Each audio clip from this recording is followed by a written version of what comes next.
नमस्कार. आपण 2498 या संख्येचा आणि त्यातील विविध अंकांचा अर्थ पाहत आहोत. यातील 24 या संख्येला गोकुळ किंवा गोकुलम असेही म्हटले आहे. इथे गो याचा अंक आहे 2 व कुळ याचा नंबर आहे 4. तर श्रीपाद प्रभू जेव्हा भिक्षा मागायला जात तेव्हा 2 चपाती देवलक्ष्मी म्हणजे हे गृहलक्ष्मी मला 2 चपात्या 2 पोळ्या दे असं म्हणण्याऐवजी 2 चौपाती देवलक्ष्मी असं म्हणत. इथे 2 म्हणजे 2, चौ म्हणजे 4 म्हणजेच 24. या अंकातून श्रीपाद प्रभू आपल्या भक्तांना बोध करत की गोकुळात नांदणारा श्रीकृष्ण व पिठिकापुरी विहार करणारा मी, आम्ही दोघे एकच आहोत. ते कसे हे आपण या व्हिडिओमध्ये पाहणार आहोत. गो याचा एक अर्थ गाय असा आहे. कुळ म्हणजे समुदाय, कम्युनिटी. या अर्थाने गोकुळ याचा अर्थ गायीचा कळप, अ हर्ड ऑफ काऊज. कृष्ण जिथे या गायींबरोबर वाढला त्या सध्याच्या उत्तर प्रदेशातील गावाचे नावही गोकुळच. या गोकुळात गुराखी व गवळी म्हणजेच गोप गोपिका ह्यांच्या समवेत राहून या गोविंदाने गायींची अपार सेवा केली, वेळोवेळी त्यांचे रक्षण केले व त्यांच्यावर अपरंपार प्रेम केले. या गोमातेवर श्रीपादांचेही फार प्रेम आहे. 2 गोमांस भक्षण करणाऱ्या व्यक्तींना उद्देशून शंकर भट्टा समक्ष श्रीपाद प्रभू कुरवपूरला असताना म्हणाले आहेत, गायीमध्ये सकल देवतांचा वास असतो. श्रद्धापूर्वक गोसेवा करणारे मला अत्यंत प्रिय असतात. गोमातेचे दूध हे पुष्टी व तुष्टीदायक असते. Cows milk is nourishing and gratifying. ब्राह्मण जन्म घेऊन गोमांस खाणारे कठोर शिक्षेला पात्र असतात. शास्त्रानुसार गोहत्या हे महान पाप आहे. तर हा गोकुळात राहणारा गोपाळ कृष्ण व मी अभिन्न आहोत हे श्रीपादांनी अनेक वेळा दर्शवले आहे. मी स्वतः कृष्ण आहे असे कित्येक वेळा ते म्हणत. आणि खरंच भगवान श्रीकृष्णाच्या अवताराप्रमाणे श्रीपादांचा अवतारही अत्यंत वैशिष्ट्यपूर्ण आहे. या दोघात विलक्षण साम्यही आहे. या दोघांच्या जन्माची कथा, बालपणी त्यांनी केलेल्या चित्रविचित्र अशा लीला सारेच अगम्य व अतर्क्य असे आहे. It is all beyond understanding and logic. या दोन्ही पूर्णावताराच्या आगमनाची सूचना दैवीरित्या आधीच दिली गेली होती. त्यांच्या जन्माच्या वेळेसच्या आश्चर्यजनक अलौकिक अशा घटना याला दुजोरा देत होत्या. श्रीकृष्णाची माता देवकी व पिता वसुदेव यांच्या विवाहानंतर देवकीचा बंधू व मथुरेचा राजा कंस या दोघांना रथात बसवून देवकीच्या सासरी स्वतः त्यांना सोडायला जात असताना आकाशवाणी झाली की देवकीचा 8वा पुत्र त्याच्या मृत्यूचे कारण ठरेल. आणि त्या आकाशवाणीप्रमाणे यथावकाश पूर्ण ब्रह्म 16 कलांनी युक्त अशा कृष्णाने जन्म घेतला व कंस, कौरव व इतर दुष्ट दुराचारी लोकांचा संहार करून धर्माची स्थापना केली. अशाच दैवी वाणीने खुद्द गणपतीने श्रीपादांच्या अवताराची सूचना दिली होती. गोदावरी प्रांतातील सध्याच्या आंध्र प्रदेशातील आयनविल्ली या गावी स्वर्ण गणपती महायज्ञाचे आयोजन केले गेले होते. महापंडित असल्यामुळे श्रीपादांचे आजोबा बापना ओधानी ते या यागास तेव्हा उपस्थित होते. वेदोक्त पद्धतीने वेद मंत्रांच्या घोषात या यज्ञाची पूर्तता झाली आणि यज्ञाच्या शेवटी झळाळत्या स्वर्णमय सोनेरी कांतीच्या श्री गणपतीने यज्ञामध्ये प्रकट होऊन शेवटची आहुती सोंडेनी स्वीकारली व मी स्वतः गणेश चतुर्थीच्या दिवशी संपूर्ण कलेने म्हणजेच सर्व 16 कला संपन्न अशा श्रीपाद श्रीवल्लभ रूपाने अवतार घेईन असे आशीर्वचन दिले होते. आणि त्याप्रमाणे समस्त सृष्टीचे चालक, अज्ञानतिमिरनाशक, the destroyer of the darkness of ignorance Shripad Prabhu थोड्याच काळात भाद्रपदातील गणेश चतुर्थीला या भूमीवर प्रकटले व जनांच्या बुद्धीला प्रेरित करून त्यांना धर्म मार्गावर चालण्यासाठी प्रवृत्त केले. कंसाने कृष्णाला मारायचा आटोकाट प्रयत्न केला, पण तो व्यर्थ गेला. आकाशवाणी ऐकल्यावर देवकी व वसुदेव यांना कंसाने कारागृहात बंद केले व कडक पहाऱ्यात ठेवले. देवकीला बाळ झाल्यावर ताबडतोब पहारेकऱ्यांकडून त्याला याबद्दल वर्दी देण्यात येई व लागलीच तुरुंगात येऊन त्या बाळाला तो ठार मारित असे. एकामागून एक अशी त्यांची बाळे जरी कंसाने ठार मारली तरी बाळकृष्ण त्याच्या हाती गवसला नाही. वसुदेवाचा 8वा पुत्र जेव्हा मध्यरात्री झाला तेव्हा पहारेकऱ्यांना अचानक गाढ झोप लागली. तुरुंगाची कुलपे निखळून पडली, दरवाजे आपोआप उघडले व भगवान विष्णूच्या आज्ञेप्रमाणे कृष्णाला नंदराय व यशोदेच्या घरी गोकुळात नेऊन ठेवले गेले.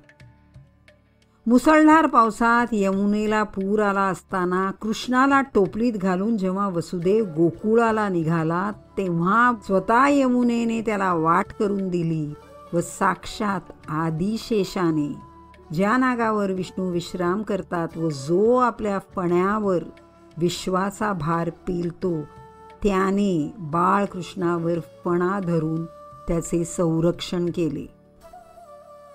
श्रीपादांच्या जन्माच्या वेळेस सुद्धा अत्यंत अद्भुत अशा गोष्टी घडल्या.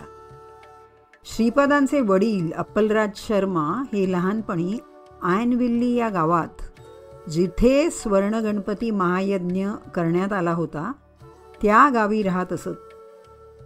आयनविल्लीतल्या गणपतीचा विघ्नेश्वराचा प्रसाद घेऊन एक दिवस अप्पलराज शर्माचे काही नातेवाईक त्यांच्या घरी पिठिकापुरास आले. तो प्रसाद अप्पलराज शर्मा व सुमती महाराणी यांनी अत्यंत आदराने सेवन केला.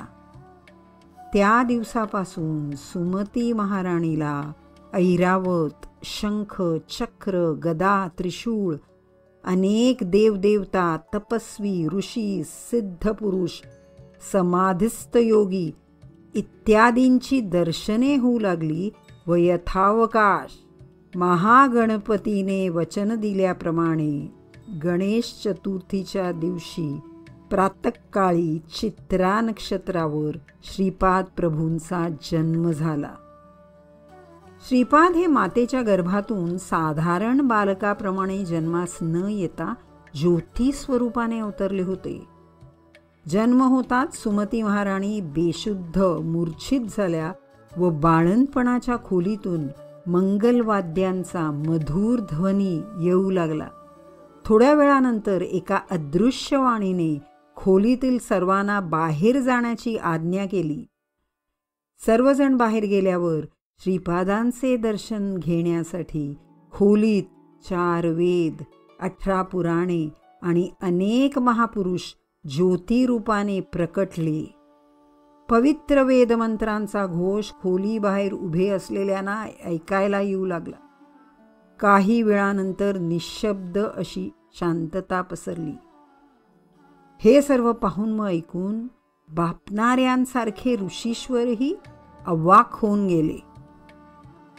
आणखीन एक मोठे आश्चर्य म्हणजे श्रीपादांच्या जन्मानंतर त्यांना जिथे झोपवले जाई त्या जागी 18 दिवसांपर्यंत एक 3 फण्यांचा नाग आपला फणा उभारून बाळावर छाया करून आपली सावली धरून राहत असे. तर गोकुळातल्या गवळ्यांचा जो प्रमुख त्या नंदरायाकडेच कृष्णाला नेऊन ठेवण्याची देवाज्ञा वसुदेव देवकी यांना का झाली? तर याला कारण नंद व यशोदा हे शनी प्रदोषाच्या वेळेस शिव आराधना करत असत. म्हणून साक्षात श्रीकृष्णाचे लालन पालन करण्याचे भाग्य या दाम्पत्याला लाभले व नंदराजाच्या प्रजेचेही भाग्य उजळले. साक्षात परब्रह्माचा सहवास त्यांना लाभला. कृष्णानेही आपले माता पिता, मोठा बंधू बलराम व गोप गोपिकांवर अपार प्रेम केले. त्याच्यावर निखळ प्रेम करणाऱ्या गोकुळवासियांवर कायम आपला कृपा कटाक्ष अभयहस्त कृष्णाने ठेवला.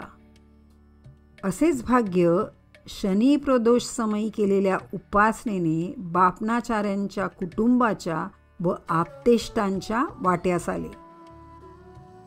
श्रीपादांचे वडील अप्पलराज शर्मा यांचे मातृपितृ छत्र लहानपणीच हरवले होते. आयनवल्ली गावात राहणाऱ्या या कुटुंबाकडे एक कालाग्नी शमन नावाची दत्तमूर्ती होती, जी पूजेच्या वेळेस स्पष्टपणे बोलत असे, आदेश देत असे. एके दिवशी या मूर्तीने पूजेसमयी अप्पलराजास असा आदेश केला की पिठिकापूरला जाऊन बापना अवधानी यांच्याकडे विद्याभ्यास करावा. त्याप्रमाणे अप्पलराजूने आयनविल्ली गाव सोडले व ते पिठिकापुरास आले. दत्ताच्या आदेशाने आलेल्या या विद्यार्थ्याची मग बापनाचार्यांनी त्याला माधुकरी न मागू देता आपल्या घरीच भोजनाची व्यवस्था केली.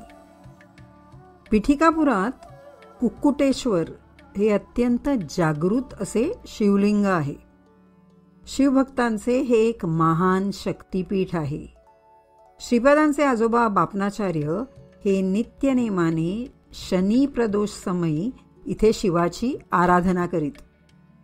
त्यावेळी क्षत्रिय असलेले श्री नरसिंह वर्मा, ज्यांच्या प्रेमळ आग्रहामुळे बापनार्य हे पिठिकापुरास वास्तव्यास आले, तेही हजर असत.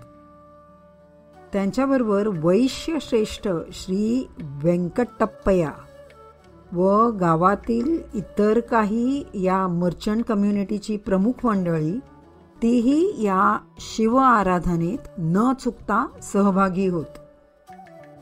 एके दिवशी अशा या उपासनेनंतर शनिवारच्या प्रदोष समयीच्या पावन मुहूर्तावर या कुकुटेश्वर शिवलिंगातून विजेच्या लखलखत्या प्रकाशासारखी दिव्य प्रभा फाकली व या सर्वत्र पसरलेल्या प्रकाशातून एक गूढ गंभीर वाणी ऐकू आली. वत्सा, बापणाऱ्या, निसंदेहपणे तुझी मुलगी सुमती महाराणीस अप्पलराज शर्मास देऊन विवाह कर. त्यामुळे लोककल्याण होईल. हा दत्तप्रभूंचा संकल्प आहे. या महानिर्णयाचे उल्लंघन करण्याचा अधिकार या चराचर सृष्टीमध्ये कुठल्याही व्यक्तीस नाही. या दिव्य आदेशानुसार बापनाचार्याने आपल्या मुलीचे अप्पलराज शर्माशी लग्न लावून दिले व हे दाम्पत्य बापनाऱ्यांच्या घराजवळच श्री व्यंकटप्पया श्रेष्ठीकडून त्यांचे एक घर अत्यंत अल्प किमतीत पण धर्मसंमत अशा मार्गाने विकत घेऊन तिथेच राहू लागले. लग्नानंतर अप्पलराज शर्मा हेही मोठ्या श्रद्धेने या शिव आराधनेत सहभागी होत. त्यावेळी सौ सुमती महाराणी शिवस्वरूपातील अनुसया महातत्वाचे ध्यान करीत असे. या शनी प्रदोष आराधनेचे फळ म्हणून श्रीपादांचा जन्म झाला व बापणाऱ्यांच्या कुटुंबास व आप्तेष्टांस त्यांचा दीर्घ सहवास लाभला. श्रीकृष्णाप्रमाणेच श्रीपाद हे अत्यंत प्रेमळ व लाघवी होते. सर्वांचे लाडके होते. कुटुंबवत्सल श्रीपाद प्रभूंचे आपल्या कुटुंबातील सर्वांवर तसेच आईच्या माहेरच्या माणसांवर, विशेषतः आपले आजोबा बापनाचार्य यांच्यावर विशेष प्रेम होते. तसेच व्यंकटप्पया श्रेष्ठी व नरसिंहवर्मा हे दोघेही त्यांना अत्यंत प्रिय होते व या दोघांना प्रभूंच्या वात्सल्य भक्तीचा लाभ झाला होता. श्रीपादांचा या पवित्र घराण्यांवर वंशोवंशी वरदहस्त राहिला आहे व या कुटुंबातील सारे त्यांच्या छत्रछायेत कायम निश्चिंत व निर्भय आहेत. कर्मनिष्ठ ब्रह्मतेज असलेले अप्पलराज शर्मा व सुलक्षणी सर्व मंगलप्रद अशी सुमती महाराणी यांची पुण्याई थोरच म्हणून साक्षात परमात्मा त्यांच्या पोटी जन्मास आला. पहाटेच्या समयी सुमती मातेच्या मांडीवर बसून दूध प्यायला, दुपारी तिच्या हातून मधुर अशा दूधभाताचे त्यांनी घास खाल्ले व रात्री तिच्याच मांडीवर बसून गोड असा गव्हाचा शिरा खाल्ला. अग्निहोत्रासमान पवित्र अशा अप्पलराज शर्मास प्रभूना उपनयन समयी गायत्री मंत्राचा उपदेश केल्यामुळे त्यांचा प्रथम गुरु होण्याचा बहुमान मिळाला. श्रीपादांच्या संकल्पाने त्यांचे नाव चिरकाल टिकून राहणार आहे. आजोबा सत्यऋषीश्वर बापनाचार्य व आजी पुण्यरूपिणी राजमांबा यांचे भाग्य तर काय वर्णावे. प्रत्यक्ष परब्रह्म त्यांच्या अंगाखांद्यावर खेळले. आपल्या परमप्रिय आजोबांच्या कडेवर बसून हे जगतप्रभू पिठिकापुरात सर्वत्र हिंडले. अनेक अनाकलनीय अशा लीलांचे त्यांना साक्षी केले. कित्येक दैवी रहस्यांबद्दल त्यांना समजावून सांगितले. आपले हे दुसरे गुरु ज्यांच्याकडे श्रीपादांनी वेदशास्त्राचा अभ्यास केला त्यांनाच 3 वर्षाच्या बालक श्रीपादाने आपले त्रिमूर्ती स्वरूप असणारे श्रीपाद तत्व दाखवून श्रीपाद, श्री वल्लभ, नृसिंह सरस्वती आणि स्वामी समर्थ या रूपात अनुग्रहित केले. तसेच आपले दत्त स्वरूप दाखवून बापनाचार्यांकडून परमपावन सिद्ध मंगल स्तोत्र गाऊन घेतले. एवढेच नव्हे तर आपल्या या परमप्रिय आजोबांना अजरामर करण्याच्या हेतूने आपल्या पुढच्या नृसिंह सरस्वती अवतारात आपल्या आजोबांचेच स्वरूप धारण केले व आजोबांच्या राहत्या घरात आपल्या संकल्पाने आपल्या पादुकांची प्रतिष्ठापना करून तिथे महासंस्थानाची स्थापना केली. तर भगवान श्रीकृष्ण आणि श्रीपाद प्रभू हे एकच आहेत, अभिन्न आहेत. हे दर्शवणाऱ्या आणखीन काही गोष्टींबद्दल आपण पुढच्या म्हणजे पार्ट 3 मध्ये ऐकू. आणि आता इथेच थांबू. श्रीपादराजं शरणं प्रपद्ये. ओम दत्त श्रीपाद नरसिंह स्वामी समर्थ. ओम श्री स्वामी समर्थ.